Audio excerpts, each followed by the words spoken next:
Oke kawan-kawan, selamat datang kembali di channel aku.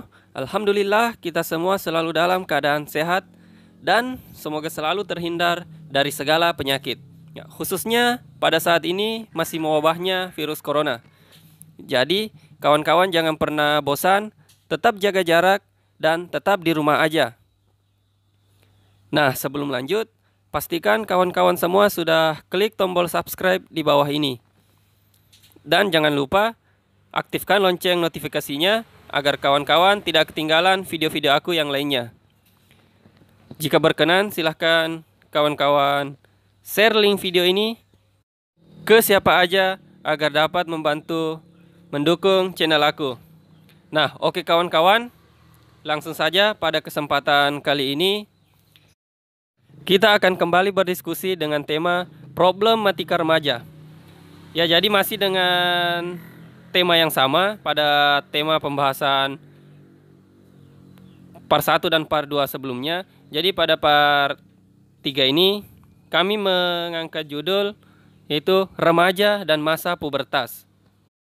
Ya, kami sangat berharap kepada kawan-kawan agar memberikan masukan dan pendapatnya kepada kami melalui kolom komentar di bawah ini. Remaja dan masa pubertas. Pada masa pra-remaja atau dalam masa peralihan, kehidupan antara usia 12 sampai 18 tahun, muncul kegelisahan. Mereka menghendaki atau menginginkan macam-macam hal, tetapi kondisi fisik maupun psikis belum memungkinkan. Inilah pangkal kegelisahan dan kritis identitas bagi remaja. Pada masa inilah, jiwa para remaja terombang-ambing, atau lebih tepat disebut, terjadi pemberontakan di dalam jiwa mereka. Yang di satu pihak ingin tetap aman di lingkungan keluarganya, tetapi di pihak lain memberontak terhadap nilai-nilai yang dianggap tidak aktual lagi, atau lebih tepat tidak sesuai lagi dengan kehidupan remaja ini. Apabila keinginan mereka tidak dapat tersalurkan ke hal-hal yang bersifat positif atau membangun, maka hal-hal yang bersifat negatiflah yang akan menjadi pelarian bagi mereka, di mana kita bisa melihat para remaja membentuk kelompok-kelompok atau dengan bahasa remajanya yaitu geng-geng. Dan di antara kelompok-kelompok ini saling bersaing untuk menonjolkan kemampuan kelompok mereka masing-masing. Kadang-kadang sering terjadi perselisihan antara kelompok ini yang bisa menyebabkan perkelahian di antara mereka. Dengan memasuki kelompok-kelompok seperti ini, para remaja ingin menarik perhatian orang lain, walaupun dengan cara yang kurang lazim. Mereka akan tetap mempertahankan ego ataupun kehendak mereka walaupun dengan cara yang sama. Arah minat ataupun kegemaran mereka berubah-ubah karena kepribadian mereka belum mantap. Mereka mudah terpengaruh oleh metode yang berlaku saat ini.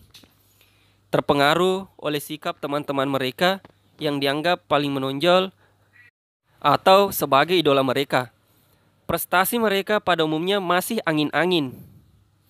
Pada masa puber atau masa yang disebut pancaroba inilah peranan orang tua atau keluarga sangat menunjang dalam perkembangan jiwa mereka untuk menjadi remaja yang berguna atau remaja yang bisa mengeluarkan aspirasi mereka secara positif.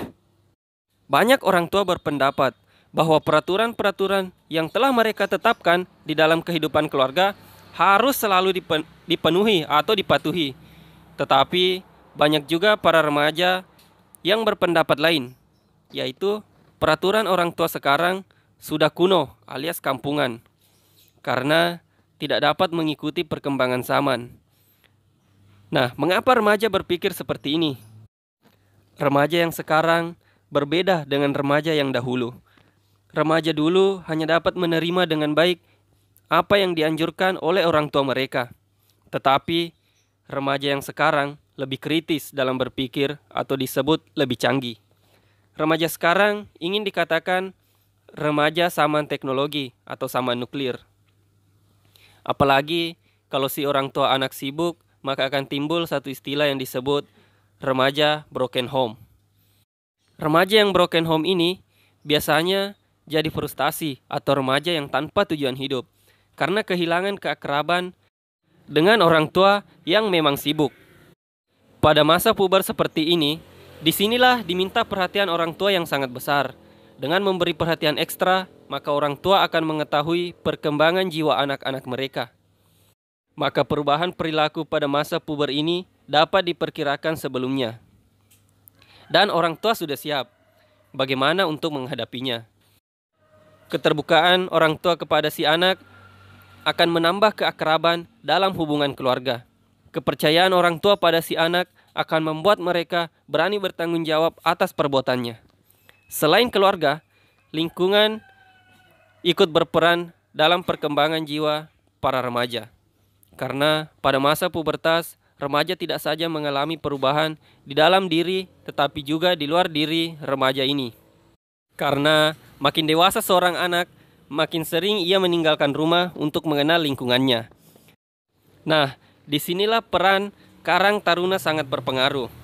Karena di dalam Karang Taruna, para remaja bisa menyalurkan aspirasi-aspirasinya kepada hal-hal yang bersifat positif. Bukan hanya Karang Taruna yang ikut berperan dalam perkembangan jiwa remaja di lingkungan luar, tetapi juga seperti remaja masjid. Karena di dalam remaja masjid, para remaja mendapat bimbingan kerohanian. Disinilah bidang agama ikut membantu para remaja untuk mencari tujuan hidup mereka. Di lingkungan luar, para remaja pun berkenalan dengan nilai-nilai, norma-norma, tata cara, adat atau kebiasaan yang baru. Apa yang diperoleh, dianut, dan dipatuhi selama kritis di dalam jiwa masih berlangsung, belum menemukan mengapa aku, siapa aku, dan di mana aku. Jadi, pengertian identitas merupakan juga cara hidup tertentu yang sudah dibentuk pada masa-masa sebelumnya untuk menentukan peran sosial seseorang dalam perjalanan hidup lebih lanjut. Dalam mencapai cara hidup tertentu itulah perlu perhatian khusus dari pihak orang tua, guru, pendidik atau orang bijaksana agar si remaja yang sedang dilanda puber ini tidak kehilangan arah langkah. Krisis identitas itu adalah suatu masa yang umum dan normal, yakni dalam jangka waktu tertentu dan terjadi rangkaian konflik yang bertambah. Penambahan konflik ini ditandai oleh perubahan-perubahan dalam kekuatan diri si remaja dan memberi kesempatan pertumbuhan yang sangat luas. Dalam masa kritis itu pula, si remaja mencari tokoh idola, katakanlah pahlawan atau Sri Kandi. Jika di dalam rumah mereka tidak menemukan, akan mencari di luar lingkungan keluarga. Pada kritis inilah bisa terjadi hal-hal yang tidak normal, misalnya seperti yang sudah kami sebutkan sebelumnya tadi. Mereka ingin mempertahankan diri, akhirnya menuju kepada pengasingan diri. Namun, yakinlah bahwa kritis itu hanya bersifat sementara, dan jika orang tua mampu mengerti dan menyisihkan waktu, tak perlu terjadi hal-hal yang semacam itu. Asal orang dewasa tidak hipokrit atau tidak mendikte tingkah laku para remaja. Oke kawan-kawan, mungkin cukup sekian pembahasan kita pada video kali ini. Silahkan berikan komentar kawan-kawan di bawah ini. Ya, terima kasih.